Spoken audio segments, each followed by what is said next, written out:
Hit related illness বা hit স্ট্রোকের ক্ষেত্রে একটা ডিকটাম আমরা বলি, চিকিৎসকরা বলি যে কুল ফার্স্ট দেন ট্রান্সপোর্ট।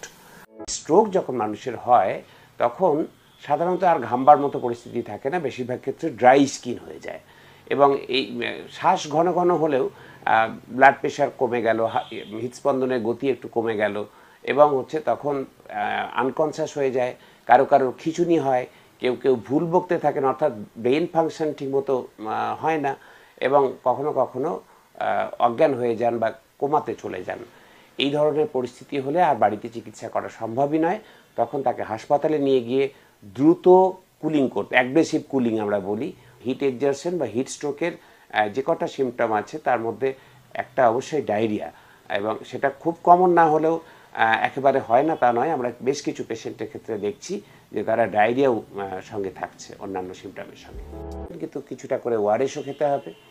2 নম্বর কথা, বাইরের জল খাওয়া এই সময়টাতে খুব মারাত্মক, কারণ বাইরের জল খেয়ে আপনার যদি এই সময় ডায়রিয়া হয় বা যে পেটের অসুখ করে তাহলে ডিহাইড্রেশন হবে। গরমের জন্য দিয়ে যে আপনি এয়ার কন্ডিশন পরিবেশে থাকেন তাহলে অবশ্যই চা খেতে পারেন আপনি, কিন্তু যদি যে বাইরে রোদ্দুরে বেরোতে হয় আপনাকে, তাহলে চা কফি অর্থাৎ গরম পানীয় এড়িয়ে চলাই শ্রেয়।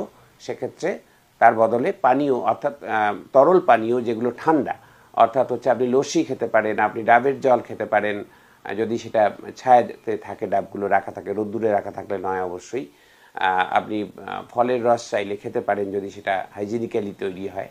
যে কোনো ঠান্ডা পানীয় সেটা বেশি করে খান। কাটা ফল থেকে সব থেকে বেশি ফুড পয়জনিং হয়, ফলে কাটা ফল বা বাইরের খাবারটাই অ্যাভয়েড করতে হবে। নেহাত বাধ্য হলে যতটা হাইজিন সম্মত খাবার যেখানে পাওয়া যাবে, হাইজিনিক ফুড, সেখানেই খেতে হবে।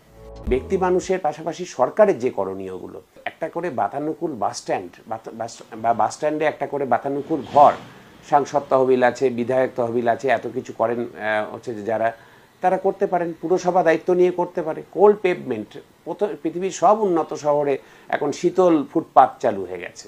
কুল রুফের কথা কেউ বলছে না, পুরসভাগুলোও বলছে না, অথচ বাড়িতে ছাদে যদি একটু টাইলস করে দেওয়া যায়, হোয়াইট চাইনিজ মোজাইক টাইলস করে দেওয়া যায়, তাহলে যে হিটটাকে রেডিয়েট করে দেয়, 80% হিট রেডিয়েটেড হয়ে যায়।